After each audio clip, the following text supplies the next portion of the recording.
Well, good morning, friends. I am here sitting at the pond this morning with a couple thoughts top of mind, like usual. And I thought I would have you see. There was an old little game that they used to play in Romper Room way back in the day. For those of you blast from the past can remember that, they used to say, which one of these things doesn't belong here? Which one of these things isn't quite the same? So for those of you, this is a test. How many of you are paying attention? How many of you are using your awareness skills? How many of you are discerning and taking in information around you? So, which one of these things doesn't belong here? Think about it. Think about it. While you think about it, I'm going to give you a quick little peek at this beautiful pond here this morning. Our little geese are here. I don't know if you could see them. Hopefully you could see them. They're singing to me this morning with their little quacker, ooh, ooh, their little honkers. But it's gorgeous here this morning.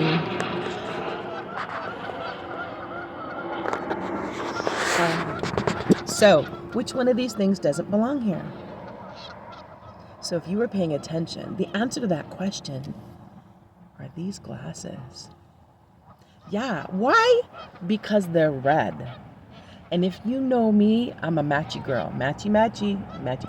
Pink, pink, pink, pink. I'm a matchy, matchy girl.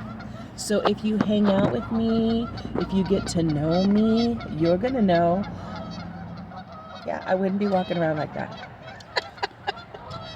I can't see anything because it's so bright over here. But let me put my sunglasses on. So how do we get to know? How would we understand that? We'd understand that by getting to know, right, the person. So if you spent time with me, then you would realize. Or if you asked me, then I would tell you, say, Adrian, man, you're always matching. Yeah, I like to match. I've got 10 different pairs of glasses that I got at the Dollar Tree, and they're all different colors to match my outfits. I do that specifically and on purposely, and it's a part of my look.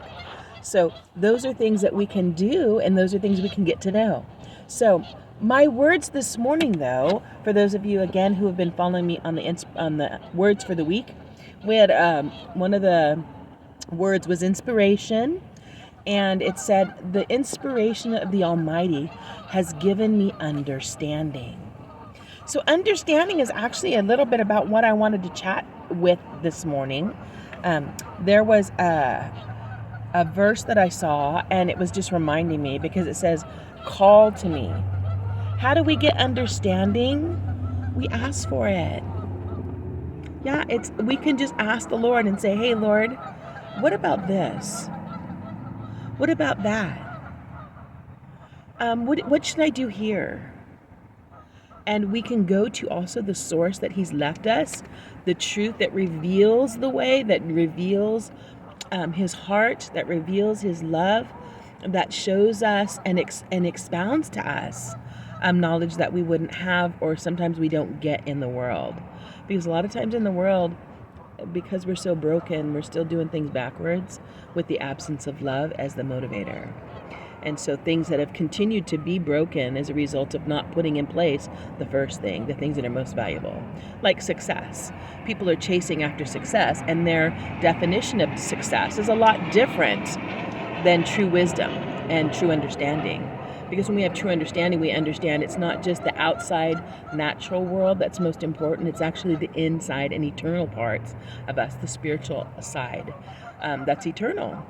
And so we invest all of our time and energies to build kingdoms and to build homes and to have nice things and to be rich and feel like we don't have any care in the world, or that we don't need any help from anyone.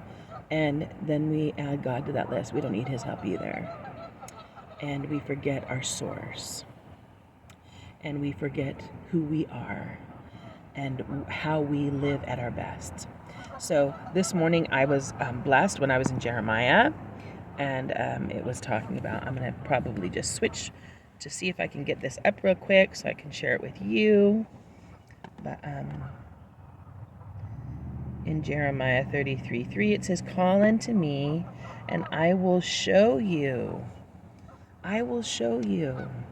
I will show you great and mighty things that you know not. And in one of the other verses, it says unsearchable things, like things that if you search them out in the world, you're not going to still fully understand them. You have to get the heart of the Creator and the mind of the Creator, because sometimes the knowledge here is still misplaced, or its source doesn't go back to the true root. So that was pretty. I thought that was awesome. Also in Ecclesiastes 11, it said, "As you do not know the path of the wind, or how the body is formed in a mother's womb, you can't understand the work of God, the maker of all things." How would we know if that's why, like, even with Job, he challenged Job. He says, Job, after all of his friends were coming and accusing him, so to speak, bringing counsel that wasn't helpful to him, and him questioning, like, what is going on here? When the Lord showed up, he says, who is it who darkens my counsel and speaks empty words without knowledge? Stand yourself up like a man and answer me now if you can. Can you imagine having that conversation with God? What? Yeah. And then he says, where were you when I laid the foundations of the earth? In other words, I'm before all things and I'm after all things. I'm the one that shaped it, made it, formed it, fashioned it. I have the purpose for it. I have set it in order as it pleased me. So he's the source.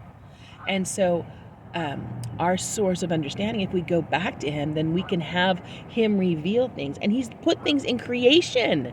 He's done that on purpose. He's put things on display for us to begin to grow in understanding. So if we'll ask him, and then we'll look, and then he can show us. And so I love that. I just love that. So that was Ecclesiastes. And then the last one that I was looking at says, whoever is patient has understanding. So patience, you hear out even in the world. Patience is a virtue. Patience is a fruit of the Spirit. It's an outflow of the life of God within us. And how can we be patient? When you're patient, it's because you can see the big picture. Because you're not trying to push, pump, or pull. You're not trying to control or manipulate. You're letting life unfold, and you're trusting God to put all the pieces in place. You're trusting God to push all the dust away. You're trusting God to shape and mold and fashion and form what's needful to continue to bring forth his glory and his power and his purposes and our destinies in him. And so we can have a rest in our hearts because of a trust in our hearts that allows us to live at peace, knowing he's in control of all things at all times. So that's the word of the day. I hope you have a great and glorious, love-filled, and victorious day, my friends. Be gentle, be kind.